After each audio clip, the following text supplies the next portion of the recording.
ಯಾಕಂದ್ರೆ ನಾವು ದುಃಖಕ್ಕೆ ಏನಕ್ಕೆ ಇರ್ತೀವಿ? ನಾನು ಶರೀರ ಸುರೇಂದ್ರ ಕುಮಾರ್ ಅನ್ನೋ ಭಾವನೆಯಲ್ಲಿ ಜೀವನ ಮಾಡ್ತಾ ಇದ್ದೀವಿ. ಇದು ಅಸತ್ಯ, ಇದು ಅಜ್ಞಾನ. ಸೊ ನಾವು ಅಜ್ಞಾನದಿಂದ ಜ್ಞಾನದ ಕಡೆ, ಅಸತ್ಯದಿಂದ ಸತ್ಯದ ಕಡೆ. ಏನು ಅಸತ್ಯ? ಶರೀರ ಅನ್ಕೊಂಡ್ರೆ ಅಸತ್ಯ. ಈ ಶರೀರ ಭ್ರಾಂತಿ, ಶರೀರ ವ್ಯಾಮೋಹ, ಶರೀರ ವಾಸನ, ಇದೆಲ್ಲ ಈ ಅನುಭೂತಿ, ಇದೆಲ್ಲ ಅಜ್ಞಾನ. ಸತ್ಯ ಏನು? ಆತ್ಮ. ಆತ್ಮೆ ಪರಬ್ರಹ್ಮ. ಇದು ಸತ್ಯ.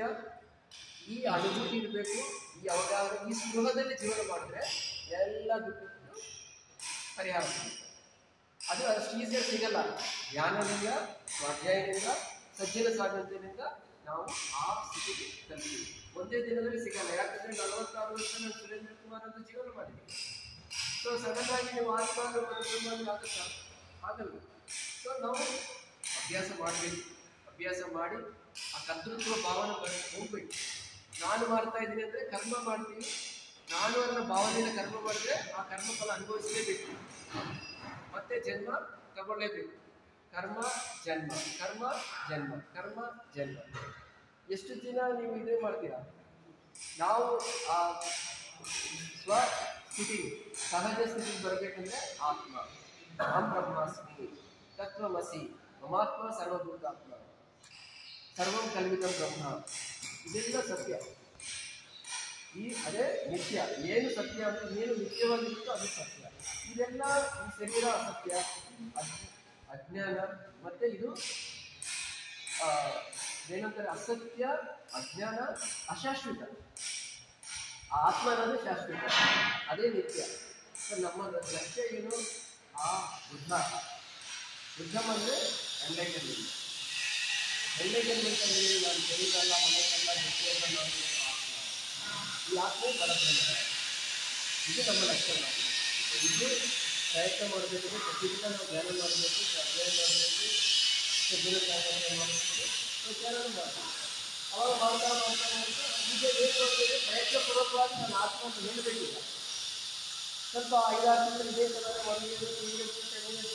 ಆದಮೇಲೆ ಇನ್ನು ಏನಕ್ಕೆ ಕೊಡೋದು ಬೇಕಾಗಿಲ್ಲ. ನಾನು ಯಾರು ಅಂದರೆ ಆತ್ಮ. ಆ ಸ್ಥಿತಿಯಲ್ಲಿ ನಾವು ಏನು ಕರ್ಮ ಮಾಡಿದ್ರೇನೋ ನೋ ಕರ್ಮ ಹಾಳಾಗಲ್ಲ. ಆಗಾಮಿ ಅಕೌಂಟ್ ಓಪನ್ ಆಗಲ್ಲ. ಸಂಚಿತ ಕರ್ಮಗಳು ಎಲ್ಲ ದಗ್ಧವಾಗುತ್ತೆ. ಪ್ರಾರಬ್ಧ ಅಲ್ಲಿ ನಿಮ್ಗೆ ಏನೋ ನಾನು ನಿಮ್ಗೆ ಕರ್ಮ ಸಿಕ್ಕಾಗಿ ಅರ್ಥ ಆಗುತ್ತೆ. ಅವಾಗ ಏನಾದರೂ ನಾನು ಮಾಡಿ ಅನ್ವಯಿಸ್ತಾ ಇದ್ದೀನಿ ಅನ್ನೋ ಭಾವನೆಯಿಂದ ಆನಂದವಾಗಿ ಜೀವನ ಮಾಡ್ತೀವಿ. ಅದರಿಂದ ಪ್ರತಿದಿನ ನಾವು ಪ್ರಯತ್ನ ಮಾಡಬೇಕು.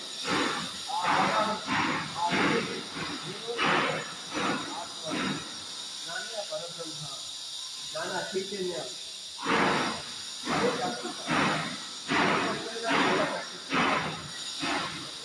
ಸೊ ಇವತ್ತು ನೆಕ್ಸ್ಟ್ ನಾಳೆ ಒಂದು ಸೆಷನ್ ಇದೆ. ಸಾಯಂಕಾಲ 4ರಿಂದ 6 ಗಂಟೆವರೆಗೂ ಕೋಗಿಲಿ ಕ್ರಾಸರು ಆಲ್ರೆಡಿ ಎಲ್ಲ ಗ್ರೂಪಲ್ಲಿ ಹಾಕಿದ್ದೀವಿ. ಇವಾಗ ಹಾಕ್ತೀವಿ ನಾವು. ಸೊ ಆದರೆ ಯಾರಿಗಾದ್ರು ಅವಕಾಶ ಇದ್ದರೆ ನಾನು ಇರ್ತೀನಿ ಅಲ್ಲಿ 4 ಗಂಟೆಯಿಂದ 6 ಗಂಟೆವರೆಗೂ ಕೋಗಿಲಿ ಕ್ರಾಸ್ ಯಲಹಂಕ. ಅಲ್ಲಿ ಆಲ್ರೆಡಿ ಒಂದು ಸೆಷನ್ ಮಾಡಿ ಅಲ್ಲಿ ರಾಧಾಕೃಷ್ಣ ಸುರೇಂದ್ರ ಶಂಕರ್ ಅಂತ ಓಪನ್ ಸೃಷ್ಟಿ ಆಯಿತು.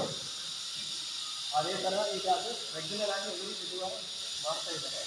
ಸೊ ನಾಳೆ ನಿಮ್ಗೆ ಯಾವುದಾದ್ರು ಅವಕಾಶ ಇದ್ದರೆ ಅಲ್ಲಿ ಬಂದು ತುಂಬ ಎನರ್ಜಿಸ್ ಇದೆ ಅನ್ನೋದು ಅವಕಾಶವನ್ನು ಸೇರಿಸ್ತೀನಿ. ಇದೆಲ್ಲ ಏನಕ್ಕೆ? ಅಹಂ ಬ್ರಹ್ಮಾಸ್ಮಿ, ತತ್ವಮಸಿ, ಪರಮಾತ್ಮ ಸರ್ವಭೂತಾತ್ಮ, ಸರ್ವಂ ಕಲ್ವಿತಂ ಬ್ರಹ್ಮ. ಸೊ ನಾನೇ ಆ ದೇವರು, ನಾನೇ ಆ ಆತ್ಮ, ಆ ಪರಬ್ರಹ್ಮ ಅಂತ ಆ ಅನುಭೂತಿ, ಆ ಅವಗಾಹನ, ಆ ಸ್ಪೃಹ, ಆ ಜ್ಞಾನ, ಆ ಜ್ಞಾನದಲ್ಲಿ ಬರಬೇಕಂದ್ರೆ ನೀವು ಈ ಥರ ಸಜ್ಜನಿಗೆ ಆಶೀರ್ವಾದ ಗೊತ್ತಾಗುತ್ತೆ. ಮತ್ತೆ ಪ್ರಾಥಮಿಕವಾದರೆ ಮತ್ತೆ ನಾನು ಸುರೇಂದ್ರ ಕುಮಾರ್ ಅಂತ ಮತ್ತೆ ನಾನು ಚೇಂಜ್ ಆಗ್ತೀನಿ. ಅದರಿಂದ ಜಾಸ್ತಿ ಸಮಯ ನಾವು ಈ ಸಜ್ಜನ ಸಾಂಗತ್ಯ, ಆತ್ಮಜ್ಞಾನಿಗಳು, ಈ ಪಿರಮಿಡ್ ಮಾಸ್ಟರ್ ಜೊತೆ ನಾವು ಜೀವನ ಮಾಡಿದ್ರೆ ಇಡೀ ಜನ್ಮ ನಾವು ಮನೆ ಮಾಡ್ಕೋಬೋದು. ಒಂದು ಮಾತು ಮುಕ್ತಿ ಎರಡಿದೆ ಆಪ್ಷನ್ ಇದೆ. ಮುಕ್ತಿ ಬೇಕಾ, ಬಂಧ ಬೇಕಾ? ಅದು ಇಂಪಾರ್ಟೆಂಟ್. ನಾವು ಶರೀರ ಅಂದ್ಕೊಂಡ್ರೆ ಬಂಧದಲ್ಲಿ ಸಿಕ್ಕಾಕೊಳ್ತೀವಿ, ಕರ್ಮದಲ್ಲೇ ಚಕ್ರದಲ್ಲಿ ಇರ್ತೀವಿ. ನಾವು ಮುಕ್ತಿ ಬೇಕಂದರೆ ಶ್ವಾಸದ ಕಡೆ ಗಮನ, ಶ್ವಾಸ ಗುರು ಇಟ್ಕೊಂಡ್ರೆ ನಾವು ಆತ್ಮದ ಕಡೆ ಹೋಗ್ತೀವಿ. ಶರೀರದಿಂದ ಮನಸ್ಸು, ಮನಸ್ಸಿನಿಂದ ಬುದ್ಧಿ, ಬುದ್ಧಿಯಿಂದ ಆತ್ಮ, ಆತ್ಮದಿಂದ ಪರಮಾತ್ಮ. ಅದೇ ಪರಬ್ರಹ್ಮ, ಅದೇ ಮೂಲ ಚೈತನ್ಯ. ಅಷ್ಟೇ. ನಮಗೆ ಭೂಮನ ಕಲಿಯೋದೆಲ್ಲ ಕಂಪ್ಲೀಟ್ ಆಗುತ್ತೆ. ಇಲ್ಲಿ ಮಾತ್ರ ಆ ದುಃಖ ಬಂದಿರೋದು ಏನಕ್ಕಂದ್ರೆ ಇಲ್ಲಿ ಕನೆಕ್ಟ್ ಆಗಲಿಕ್ಕೋಸ್ಕರ ನಾನು ಹೊರಗಡೆ ಪ್ರಪಂಚದಲ್ಲಿ ದುಃಖ ಫೇಸ್ ಮಾಡ್ತೀನಿ. ನಾವು ಪ್ರಯಾಣ ಮಾಡ್ತಾ ಇದ್ದೀವಿ ಹೊರಗಡೆ. ನಾನು ಆತ್ಮ ಅಂತ ಭಾವನೆಯಿಂದ ಏನಾದರೂ ಮಾಡಿ ನೋಡ್ತಾ ಅದು ನಿಮ್ಗಂಟ ಅಂದರೆ ಕನೆಕ್ಟ್ ಆಗಲ್ಲ. ಅಂದರೆ ಇದು ಹೊಲ ಅದು ಒಳ್ಳೇದಾದ್ರೂ ಕೆಟ್ಟದ್ದು ಯಾವುದಾದ್ರೂ ನಿಲ್ಸೋದು ನೀವು ಮಾಡ್ತಾ ಇದ್ದಲ್ಲ, ನಾನು ಮಾಡ್ತಾ ಇದ್ದೀನಿ ಅಂದ್ರೆ ಕರ್ಮ.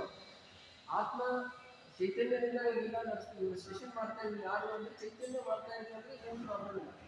ಈಗ ನಾನು ಸುರೇಂದ್ರ ಕುಮಾರ್ ಅಂತ ನಾನು ಆ ಭಾವನೆಯಿಂದ ಆ ಅನುಭೂತಿಯಿಂದ ಆ ಸ್ಪೃಹದಿಂದ ಮಾಡಿದ್ರೆ ಆ ಫಲ ನಾನು ಮತ್ತೆ ಅನುಭವಿಸ್ಬೇಕು, ನೆಕ್ಸ್ಟ್ ಜನ್ಮ ಬರಬೇಕು ನಾನು. ಸೊ ಇದೆಲ್ಲ ಬ್ರಹ್ಮಾರ್ಪಣ, ವಿಷ್ಣಾರ್ಪಣ, ರಾಮಾರ್ಪಣ ಮಾಡಬೇಕು. ಯಾವಾಗ ಕರ್ಮಫಲ ತ್ಯಾಗ ಮಾಡಬೇಕು, ಮತ್ತೆ ಬ್ರಹ್ಮಭಾವನೆಯನ್ನು ಜೀವನ ಮಾಡಿದ್ರೆ ಸಂಚಿತ ಕರ್ಮ ದಗ್ಧ ಮಾಡಬೇಕು, ಜ್ಞಾನಕ್ಕೆ ದಗ್ಧ ಕರ್ಮ. Okay masters, thank you. ಮತ್ತೆ ನೆಕ್ಸ್ಟ್ ಟ್ಯೂಸ್ಡೇ ಮತ್ತೆ ನಾವು ಭೇಟಿ